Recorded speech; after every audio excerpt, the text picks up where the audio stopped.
नमस्कार दोस्तों। आज बात करते हैं दीवा स्वप्न की, जो कि गिजू भाई की है। इनकी ये रचना है और इसी के बारे में हम आज बात करते हैं। गिजू भाई ने अपने अनुभवों के आधार पर दीवा स्वप्न को 4 खंडों में विभाजित किया है। पहला खंड है प्रयोग का प्रारंभ, दूसरा खंड है प्रयोग की प्रगति और तीसरा खंड है 6 महीने के अंत में और चौथा खंड है अंतिम सम्मेलन। दीवा स्वप्न में लक्ष्मी शंकर ने एक ऐसे पात्र की परिकल्पना की है जो कि शिक्षक है, जिसका नाम है लक्ष्मी शंकर। लक्ष्मी शंकर की विद्यालय में जब नियुक्ति होती है तो नियुक्ति के पश्चात इनको प्रारंभिक 2 महीनों में बहुत ही कठिनाइयों का सामना करना पड़ता है।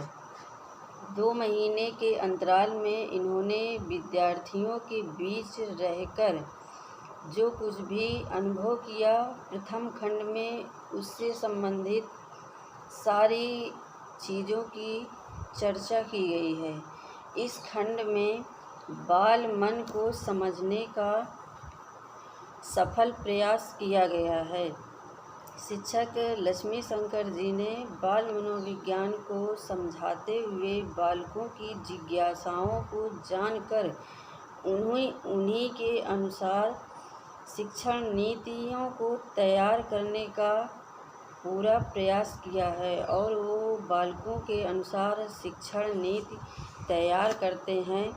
इसके बाद शिक्षक बच्चों के मनोविज्ञान से भली भांति परिचित होने का प्रयास करते हैं और वो काफ़ी हद तक परिचित भी हो जाते हैं।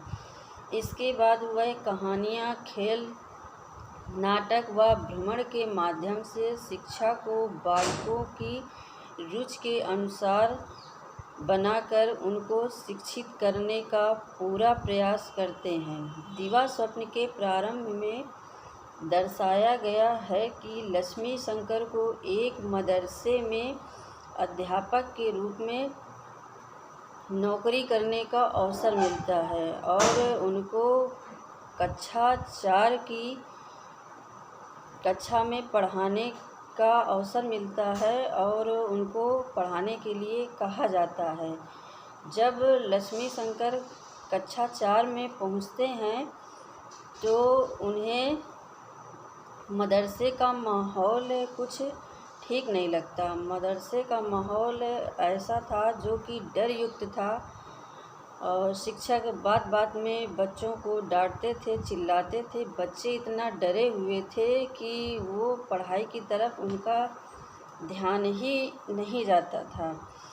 ऐसे माहौल में लक्ष्मी शंकर जी ने शिक्षकों व विद्यार्थियों दोनों में ही अपने उद्देश्यों के प्रति, लगाव के प्रति जागरूकता पैदा की। एक ओर जहां विद्यार्थियों में शिक्षा के प्रति अरुचि दिखाई देती थी, वहीं दूसरी ओर शिक्षक भी बालकों की मनोभावनाओं को समझने का प्रयास नहीं करते थे, बल्कि वे एक ही पुरातन परिपाटी से चली आ रही शिक्षण विधियों तथा शारीरिक दंड का उपयोग कर विद्यार्थियों पर अनावश्यक रूप से दबाव बनाकर शिक्षण कार्य करते थे। जब लक्ष्मी शंकर जी कक्षा 4 की कक्षा में प्रवेश करते हैं तो वहाँ के बच्चे बहुत ही डरे हुए और सहमे सहमे से रहते हैं। जब उन्होंने पहले दिन कक्षा में प्रवेश किया तो उन्होंने भी वही प्रक्रिया प्रारंभ की जैसा कि अन्य टीचर करते थे, जैसा विद्यालय का माहौल था। तो बच्चे उनके पढ़ाने पर रुचि नहीं ले रहे थे तो उन्होंने क्या किया, थोड़ी देर बाद उन्होंने स्कूल की अपनी क्लास की कक्षा 4 की छुट्टी कर दी और जैसे ही उन्होंने छुट्टी कर दी तो तुरंत ही प्रिंसिपल साहब आ गए उनके पास और कहने लगे, ये तुमने क्या किया, तुमने छुट्टी क्यों कर दी। तो उन्होंने कहा कि आज बच्चे रुचि नहीं ले रहे थे पढ़ाई में, और मेरा भी कुछ प्लान ऐसा तैयार नहीं था, तो इसलिए मैंने आज छुट्टी कर दी और कल से हम शिक्षण कार्य स्टार्ट करेंगे। तो प्रधानाध्यापक ने कहा कि इस तरह तो सारे बच्चों का माहौल बिगड़ जाएगा। जब एक क्लास के बच्चों की छुट्टी हो जाएगी तो क्या अन्य क्लास के बच्चे पढ़ाई करेंगे।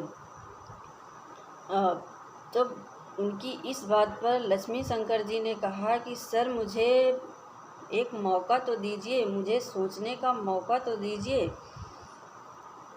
तब तो मैं कुछ कर पाऊँगा। और आखिर में उन्होंने अपने सफल प्रयासों से अनेक तरह की शिक्षण विधियों, कहानी, गीत और भ्रमण के माध्यम से, खेल के माध्यम से उस विद्यालय का माहौल, उस मदरसे का माहौल इतना परिवर्तित कर दिया कि जो लोग, जो टीचर, जो पेरेंट्स थे, माता पिता थे, उनकी हंसी उड़ाया करते थे, उनका मजाक उड़ाते थे कि अरे ये क्या करते हैं। वही आकर उनको बाद में प्रोत्साहन देते हैं और उनकी तारीफ़ करते हैं। विद्यालय के ऐसे नीरस माहौल और बोझिल माहौल को लक्ष्मी शंकर जी ने अपने शैक्षणिक प्रयोगों के माध्यम से, किस्सा कहानी के माध्यम से ऐसा परिवर्तित कर दिया कि विद्यालय का माहौल रोमांच युक्त हो गया। जो अध्यापक बच्चों के माता पिता उनकी हंसी उड़ाते थे, उनको शर्मिंदा करने का प्रयास करते रहते थे, वहाँ के जो टीचर थे वही सब उनकी प्रशंसा के पात्र बनते हैं और उन्हीं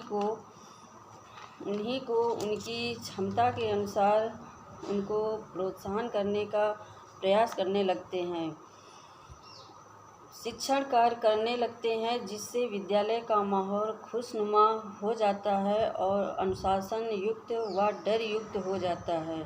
ये है दीवा स्वप्न की कहानी। धन्यवाद।